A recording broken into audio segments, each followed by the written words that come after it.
செய்தியாளர் பார்வையில் 33 தொகுதிகளுக்கு வேட்பாளர்களை அறிவித்த அதிமுக, கூட்டணியையும் இறுதி செய்யும் பாஜக, ஆதரவாளர்களுடன் ஓபிஎஸ் ஆலோசனை, விஜயபாஸ்கர் வீட்டில் அமலாக்கத்துறை சோதனை ஆகியவற்றை பார்க்க இருக்கிறோம்.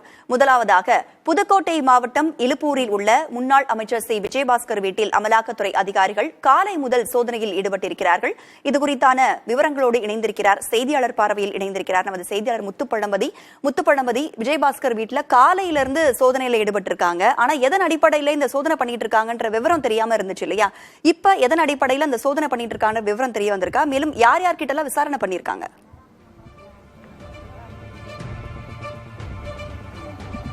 ராதா, அதிமுகவின் முக்கிய நிர்வாகியாக இருப்பவர் சி விஜயபாஸ்கர் தற்போது அக்கட்சியின் கழக அமைப்பு செயலாளராக இருக்காரு. அது மட்டும் இல்லாமல் கடந்த 2012 முதல் 2021 ஆண்டு வரை கிட்டத்தட்ட 9 ஆண்டு காலம் அதிமுக ஆட்சி இருந்தபோது அப்போது சுகாதாரத்துறை அமைச்சராகவும் இருந்திருக்காரு.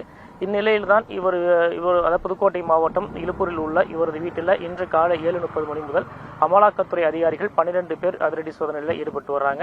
மதுரையிலிருந்து வந்த ஒரு குழுவினரும் சென்னையிலிருந்து வந்திருந்த குழுவினரும் மொத்தம் 3 கார்ல வந்திருந்தாங்க. அந்த 12 பேரும் தான் இந்த இலுப்பூரில் உள்ள வீட்டில் சோதனையில் ஈடுபட்டு வர்றாங்க. இப்போ இந்த சோதனைக்கான காரணம் என்னன்னு பார்த்தீங்கன்னா, கடந்த 2021 ஆண்டு தமிழகத்தில் ஆட்சி மாற்றம் ஏற்பட்டு திமுக ஆட்சிக்கு வந்த போது 2021 ஆண்டு அக்டோபர் மாதம் 10ஆம் தேதி இவங்க 18ஆம் தேதி இவங்க வீட்டில் வந்து லஞ்ச ஒழிப்புத்துறை போலீசார் சோதனை நடத்தினாங்க. கிட்டத்தட்ட 16.5 மணி நேரம் அந்த சோதனை நடைபெற்றது. அதுல வந்து 56 இடங்களில் நடைபெற்ற சோதனையில இவர் வருமானத்தை விட 35 கோடியே 76 லட்சம் ரூபாய் கூடுதலாக வருமானம் ஈட்டியதாக வழக்கு பதிவு செய்யப்பட்டது. அந்த வழக்கின் குற்றப்பத்திரிகையும் கடந்த ஆண்டு புதுக்கோட்டை நீதித்துறை நடுவர் நீதிமன்றத்தில் வந்து தாக்கல் செய்யப்பட்டு அந்த வழக்கின் விசாரணை நடைபெற்று வருகிறது. அதன் அடிப்படையில தான் இந்த அமலாக்கத்துறையினர் தற்போது இந்த விசாரணையை மேற்கொண்டிருப்பதாக தமிழக லஞ்ச ஒழிப்புத்துறை போலீசார் செய்திருந்த வழக்கின் அடிப்படையிலேயே அமலாக்கத்துறையினர் தற்போது சோதனை மேற்கொண்டு எந்த ஆவணங்கள் அடிப்படையில் அவங்க வழக்கு பதிவு செஞ்சிருந்தாங்க என்பது குறித்து விசாரிச்சு அது வருமானத்தை விட எவ்வாறு கூடுதலான சொத்து வந்தது என்பது குறித்து விசாரித்து வருவதாக கூறப்படுகிறது. ஏன்னா 3 குழுவா வந்திருக்காங்க.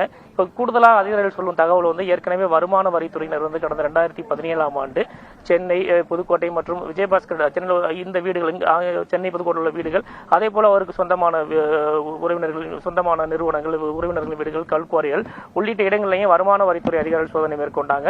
அப்போது கைப்பற்றப்பட்ட ஆவணங்களின் அடிப்படையிலும் இந்த சோதனை நடைபெறுவதாகவும் கூறப்படுகிறது. அதாவது 3 குழுவா வந்திருக்கனால அவங்க பிரிஞ்சு இப்ப 2 குழுவை சேர்ந்தவர்கள் இந்த வீட்டில் சோதனை மேற்கொண்டு வர்றாங்க.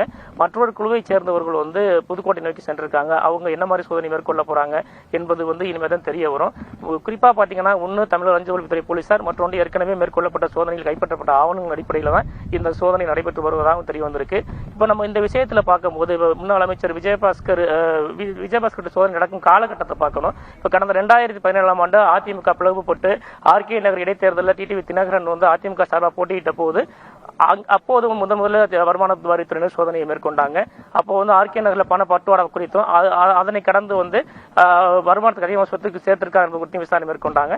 அதே போல இன்றைய காலகட்டமும் வந்து தேர்தலை எதிர்நோக்கி உள்ள சூழல்ல மீண்டும் முன்னாள் அமைச்சர் விஜயபாஸ்கர் வீட்டில் சோதனை தொடங்கி இருப்பதுதான் வந்து பல்வேறு கேள்விகளை எழுப்பி இருக்கு. ராதா, வருமான வரித்துறை சோதனையில கைப்பற்றப்பட்ட ஆவணங்களின் அடிப்படையில இந்த அமலாக்கத்துறை சோதனை நடந்துட்டு இருக்கு. விவரங்களை வழங்கியமைக்கு நன்றி முத்துப்பழம்பதி.